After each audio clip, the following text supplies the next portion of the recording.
파킨슨병은 이처럼 운동기능과 관련된 것들 이외에도 다른 계통의 이상 증상들이 동반되기도 하는데요.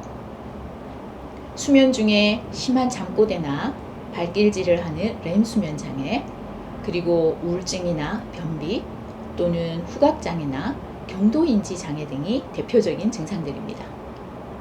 이 외에도 삼킴장애나 소변장애, 기립성 저혈압이나 불면, 그리고 치매까지 다양한 증상들이 나타날 수 있습니다.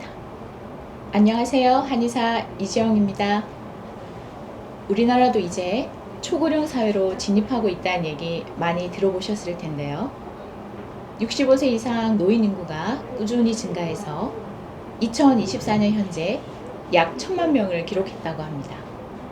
전체 인구의 약 19% 이상으로 국내 인구 5명 중 1명은 고령자라는 것이죠.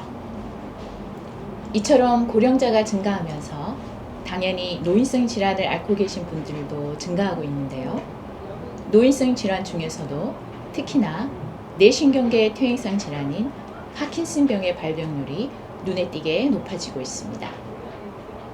지난 10년 동안 유병률이 해마다 약 10% 이상씩 증가했고요. 특히 65세 이상에서 약 1에서 2% 정도가 이 질환을 앓고 있다고 합니다. 그래서인지 예전에 비해 최근에는 파킨슨병에 대해 많이들 알고 계시는데요. 그래서 오늘은 이 파킨슨병에 대해 알아보겠습니다. 먼저 파킨슨병의 증상에는 어떤 게 있을까요? 파킨슨병은 대표적으로 안정시 떨림, 느린 동작, 근육 강직을 특징으로 하는 신경퇴행성 질환입니다. 신경퇴행성 질환이란 신경세포들이 어떤 원인에 의해서 소멸되고 이로 인해 뇌기능의 이상을 일으키는 질환을 의미합니다. 대표 증상인 안정시 떨림이란 팔에 힘을 빼고 있을 때 규칙적인 떨림이 나타나는 것인데요. 이때 손으로 물건을 잡거나 팔을 들거나 하면 즉시 그 떨림이 없어지는 경우가 많습니다.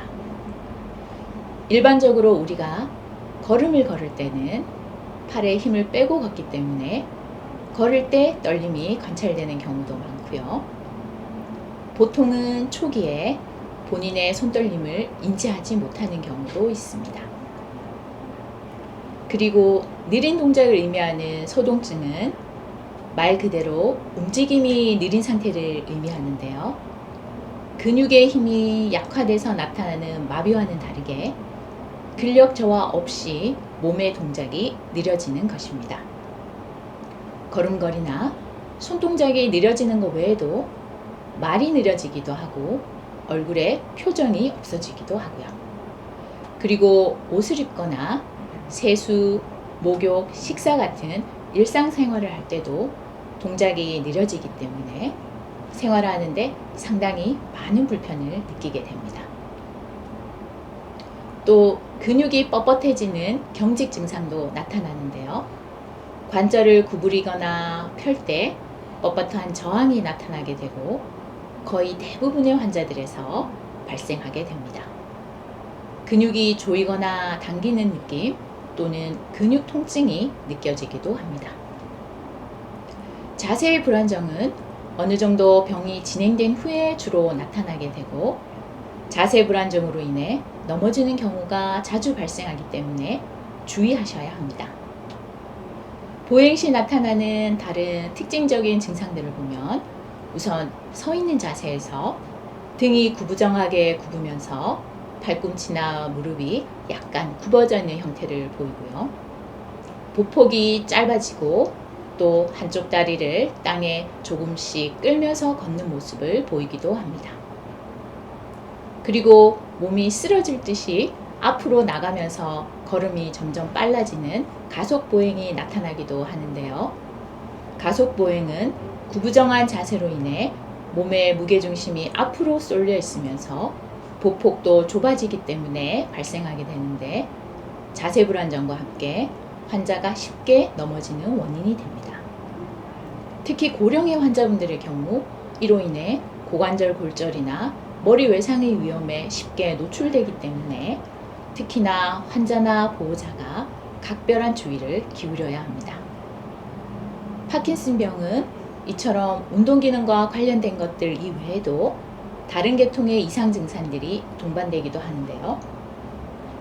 수면 중에 심한 잠꼬대나 발길질을 하는 렘 수면 장애, 그리고 우울증이나 변비 또는 후각장애나 경도인지 장애 등이 대표적인 증상들입니다. 이 외에도 삼킴장애나 소변장애, 기립성 저혈압이나 불면, 그리고 치매까지 다양한 증상들이 나타날 수 있습니다. 그럼 파킨슨병은 왜 생기는 걸까요? 우리 뇌 속에는 여러 가지 신경전달 물질이 있는데요. 그 중에서도 운동에 꼭 필요한 도파민이란 신경전달 물질이 있습니다. 도파민은 중뇌에 위치한 흑질이라는 특정 부위에서 분비되는데요. 이 도파민을 분비하는 신경세포가 원인 모를 이유로 인해서 서서히 소실되면서 파킨슨병이 생기는 것입니다. 도파민은 운동신경을 자극하거나 억제해서 우리 몸을 정상적으로 움직일 수 있도록 조절해주는 역할을 하는데요. 이 도파민이 부족할 경우 온몸이 떨리면서 움직임이 둔해지는 등 몸의 움직임이 부자연스러워지는 파킨슨병이 생기게 되는 것이죠. 보통 20세 전후에 도파민이 최대로 분비되고 나이가 들수록 점점 줄어들어 노년이 되면 최대 50%까지 줄어들 수 있다고 합니다. 그럼 흑질의 도파민 신경세포가 소실되는 원인은 무엇일까요? 그건 아직까지 확실하게 밝혀지지 않았습니다. 일부 파킨슨 환자는 가족력이 있는 경우도 있지만 사실 대부분의 환자에서는 가족력이나 뚜렷한 유전자 이상 없이 파킨슨병이 발생하고 있고요. 환경적 영향이나 독성 물질이 발병 원인이 된다는 연구 결과도 있지만 사실 대부분의 환자들이 아직 발병 원인을 정확히 알 수 없는 상태입니다. 그래서 완치를 위한 치료법 연구 또한 아직 현재 진행형이고요. 그렇기 때문에 파킨슨병은 증상을 조절하고 환자의 삶의 질을 향상시키는 방향으로 치료를 하게 됩니다. 파킨슨병의 증상은 환자마다 다양하고 병이 어느 정도로 진행됐냐에 따라 그 증상이 달라지는데요. 특히나 병이 진행함에 따라 치매와 같은 인지장애까지 발생할 가능성이 아주 높습니다. 또한 일부에서는 증상이 더 이상 심해지지 않고 초기 상태를 계속 유지하는 경우도 있지만 그렇다고 파킨슨병 자체가 완전히 없어진 것은 아닙니다. 파킨슨병의 증상이 악화되는 속도는 사람마다 차이가 있겠지만 대부분 매우 느리게 진행하기 때문에 적절한 치료를 받으면 오랜 기간 큰 불편함 없이도 일반적인 사회생활을 할 수가 있습니다.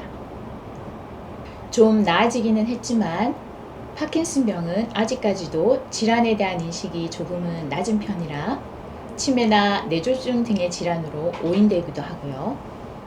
또 초기에 증상이 나타나더라도 노화로 인해서 또는 기력이 떨어져서 그런가 보다라고 가볍게 넘기시는 경우도 종종 있습니다. 파킨슨병을 치료하지 않고 방치할 경우 보통은 시간이 경과함에 따라 증상이 점점 더 악화되는데요. 이 때문에 적절한 치료를 받지 않으면 운동장애가 점점 진행되어 걸음을 걷기가 어렵게 되거나 일상생활을 전혀 수행할 수 없게 되기도 합니다. 서서히 그리고 장기적으로 증상이 진행되는 만큼 미리미리 예방하고 관리해 주는 것이 아주 중요합니다. 지금까지 파킨슨병의 증상과 원인을 중심으로 전반적인 내용들을 알아봤는데요. 다음에는 파킨슨병의 치료와 생활관리에 대해 알아보도록 하겠습니다. 감사합니다.